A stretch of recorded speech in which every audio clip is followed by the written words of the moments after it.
অতি বিশেষ ঘোষণা সম্মুখে পবিত্র আচরের আজান ও নামাজের সমানার্থে ধীরাজ মনীষার কাছে সকল সাউন্ড সিস্টেম প্রচার কার্যকর কিছু সময়ের জন্য বন্ধ থাকবে।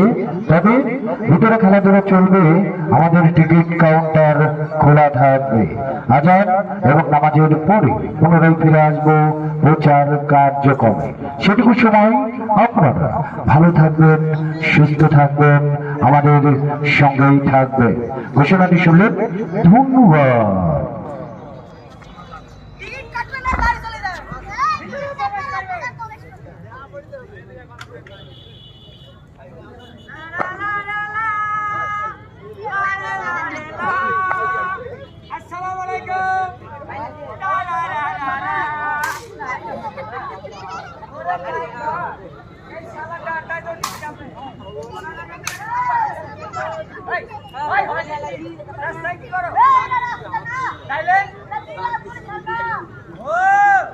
এটা দিয়ে রাজমণি সরকার